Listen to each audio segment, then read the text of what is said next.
পবিত্র রমাদান ত্যাগ এবং সংযমের মাস, রহমত, বরকত, সংযমের মাস।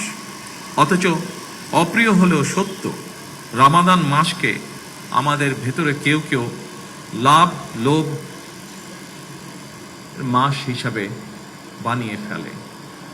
পবিত্র রমাদান মাসেও যারা অশুদ্ধ পন্থা অবলম্বন করছে, আপনাদের প্রতি আমার বিনীত আহ্বান, অনুগ্রহ করে আপনারা মানুষকে কষ্ট দেবেন না।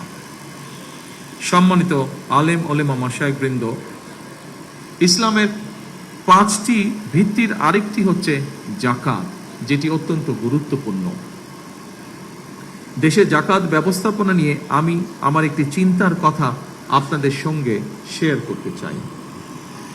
ইসলামের বিধান অনুযায়ী আমাদের সমাজে অনেকে বিত্তবান নিজ উদ্যোগেই জাকাত দিয়ে থাকেন। কেউ কেউ সরকারের জাকাত বোর্ডের মাধ্যমেও জাকাত পরিশোধ করে থাকেন। বিভিন্ন গবেষণা রিপোর্টে দেখা গিয়েছে প্রতি বছর বাংলাদেশে এই জাকাতের পরিমাণ প্রায় 20 থেকে 25,000 কোটি টাকার বেশি হয়ে থাকে। কেউ কেউ এর পরিমাণ আরো অনেক বেশিও বলছেন।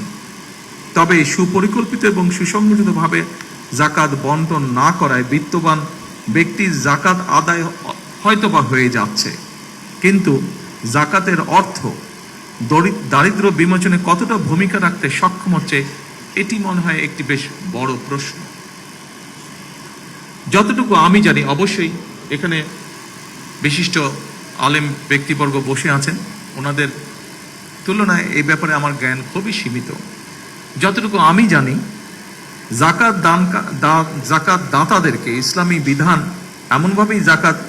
বিধানে এমনভাবেই জাকাত বন্টন উৎসাহিত করে যাতে একজন জাকাত গ্রহীতা প্রথম বছর জাকাত গ্রহণ করার পরের বছর আর জাকাত গ্রহণ করা যেন না লাগে, না প্রয়োজন হয়।